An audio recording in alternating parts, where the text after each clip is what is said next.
Hello, hello. Oh my God, I don't know where my microphone is. Oh God. Good morning. Good morning. Good morning. Good morning. Good morning.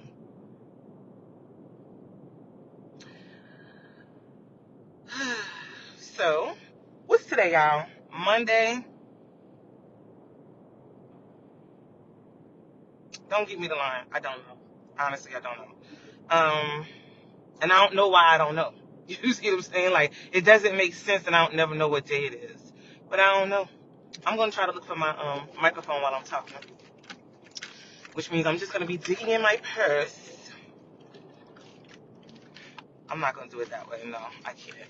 I gotta just be able to blind do it like this, if I can find it. But anyway, guys, good morning. I didn't have much to say today, but I do have a couple of things to say. Now, one thing I want to point out is that how come these kids is off all week? I want to know. Okay, I want to know why. I want to know why these kids is off all week. In North Carolina, they get out Wednesday. In Georgia, they get out. They was finished on Friday. You know what I mean? So, pissing me off. Okay, so I'm about to go pay the $5. I'm gonna go pay the $5 today and tomorrow, and then that's it. Now, let's go ahead and deal with my look. What is my look? My look is, if you can see closely, which you cannot, my locks are double strand twisted, freshly twisted, double strand twisted with rubber bands on the end. So these are 2 twists at a time. Take them out, and I'll look like I won't be as sparse as it is right now. But that's what's going on right here. Okay. So what else? What else is going on? Okay, so let me just talk about a little bit of politics for 1 second. What's this? Okay. So, I'm supposed to be looking for my microphone. But anyway, okay, so Marjorie Taylor Greene quit. She's a congresswoman and she quit. Okay, so I got a piece of it, but I don't know what the other piece is. And that might not even be in here, I can't lie. You know what, I'm gonna do myself a favor and focus on, let me try to project. Lord knows I know how to hoot and holler. Okay, so Marjorie Taylor Greene resigned, and her last day is January 5th. She's a congresswoman, and that has the Republicans shook because her quitting creates a vacancy, and that means that in Tennessee, there will have to be a vote, and that could flip. Tennessee is normally a red state, a Republican state, and Tennessee can flip. Hopefully, Tennessee flips. If Tennessee flips, that's going to trigger a vote in Texas. If Texas flips, that will trigger a vote in Indiana. What we need is a couple of more people to resign. Hopefully, she set a bit of a precedent. Maybe 2 more people will resign. And if they resign, those vacancies get open, then the Democrats have an opportunity to flip the House before midterms even come, which that'll be dope because it gives all voters a chance to really make an observation when the midterms do come, and it gives other people an opportunity to potentially run for those seats. And, if 2 Democrats are gonna, let's say for instance, run, now we have an opportunity to pick still the lesser of 2 evils, but nevertheless we'll have an opportunity. So, that's good. But yeah, she quit. Her last day is January 5th, and it's like she's done so much damage. It's like, girl, please, bye. Yeah, go have a seat somewhere at the House. But she's scared for her damn life. She is shook. She nervous. She nervous. And she's not scared of what the Democrats going to do because she know better. Just like she's always known better. She's scared of what the Republicans are going to do, as we've all known. But anyway, so that's that when it comes to that, Yeah, so whatever. But let me ask y'all this though. Have y'all make sure families. Well, I'm only doing 57. Have y'all seen, y'all know, okay, y'all probably didn't see this, and I didn't see it either. I only saw it through clips. But so there's this podcast guy named Andrew Wilson, pissing me off, you know. It's giving my ancestors massa. That's not funny, but it is. But anyway, Andrew Wilson, and he's on his podcast going on and on and on with this girl, and these people are white. He's going on and on to this girl, telling her this, telling her that, telling her about why feminism sucks, why the patriarchy sucks, blah blah blah. He tells men not to, be interested in baby mothers, things like that. This girl's name is Charlie. She lets him go on and on. At the end of what he's saying to her, he tells her she'll never understand his worldview because she's just too much of a dumb bitch to understand. Ooh, ouch. Jesus. Calm down, Andrew Wilson. You ain't got to say all that to me. So then she was like, you're right. I'll never understand your worldview. Can I explain to you why? And he goes, yeah. And she was like, well, first of all, you have he was like, she said, first of all, your wife has 3 baby daddies and 2 ex-husbands. Not the same rhetoric he tells other men. So you spend your time on your podcast, because this is what you call a grift.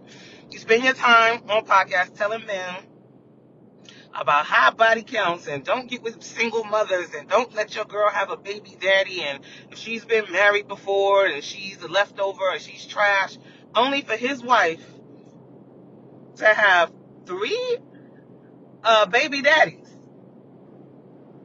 by 3 men. I think it's 3 baby daddies by 3 men, or it's 3 kids by 2 men, something like that. It don't matter. The point is, you didn't marry no virgin, sir. Most of y'all not. And speaking of which, you know who is so disgusting? Kevin Gates. I saw him going on and on about how he don't want nobody washed up and nobody old and this, that, and that. He going on and on and on.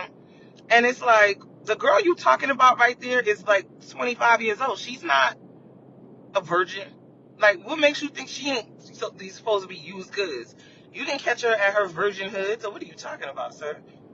You don't know that she's not ran through just because she's younger. Don't mean she ain't ran through. So it's just giving, please, you know what I mean? It's rage bait. And it doesn't matter how young she is, sir, you will always be older than her. The wall is for everybody, okay?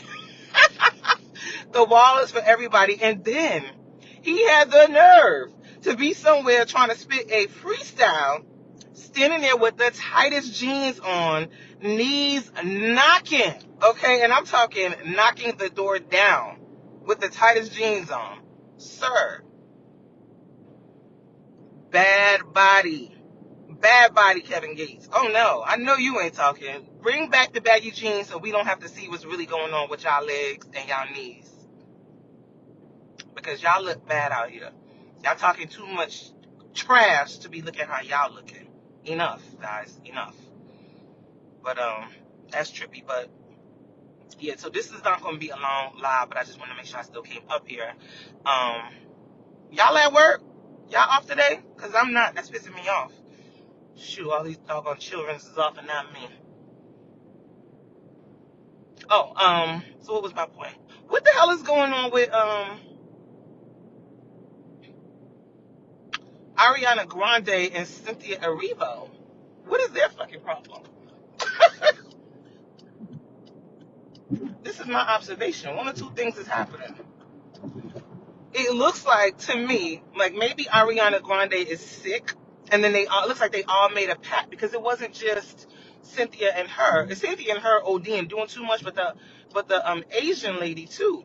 They all looked nice and full before they started filming Wicked, and then they did their press junkets, and now they all look emaciated, hungry, and like everybody's about to die in 5 minutes. Skeletal. Okay, they all look skeletal. They took some sort of pact together that they would look like this, giving, I'll support you, oh, blah, whatever you're going through. If you lose weight, I'll lose weight with you, blah, blah, blah. That's just what it's giving. It's over the top, only for us to find out that they're trying to have this. I don't even know how to describe it, because the community of, I I don't even know what to call it, but they're part of the community where you're saying like non-binary, or I don't even know. I don't know. I don't even remember what they said. It's a lot to keep up with, but I don't remember what they said. But these two are, there's something happening. Somebody is either sick or somebody is being supported, and they made a pact together, but they all look pretty terrible. And while it's none of our business if somebody's sick, and it's none of our business if a pact was made, y'all are making it my business to comment about it, because y'all look really scary. It's scary every time I see y'all together, every single time. And I need y'all to stop. I do need y'all to stop. But let's talk about Kandi and Todd. Oh my goodness. So these two are going to go ahead and get a divorce. And it is my guess, my best guess is that before this was announced, Kandi went to her lawyer to make sure that prenup was ironclad. Kandi's a smart girl. Remember, she would not marry Todd unless he signed a prenup. And they did like a couple of episodes about it. He was upset and just feeling like, if you have all these things going on, once we get married, it's supposed to be ours. And it's like, it depends on what you believe when you get married. It depends on how you feel about marriage and things like that. Everybody, you know what I mean? I have my long, drawn out opinion about marriage, what it is, what it isn't, what it was, what it could be, and what it should be. It should be whatever the two people want it to be. That's what it should be. It should be whatever you and that person want it to be. It should not be anything you read in a book or anything someone else is telling you. Because what you're deciding when you get married is that you're saying, what you're saying when you get married is, I want to spend the next 50, 60 years with you. That's what you're saying. So for me to get married, we're going to have to talk about it all. Because I'm not spending the next 50 years with nobody. And I ain't even got 50 years ahead of me. But I'm not doing that without nothing being explicitly stated and written down. Now, here's the thing. Todd wasn't living on the street. He wasn't destitute when they got together. Okay, he was a producer. They were introduced by Phaedra. And, they both were interested or whatever. Now, Mama Joyce, they said she's somewhere rejoicing and shouting, to the heavens. She's so happy. And that's probably true.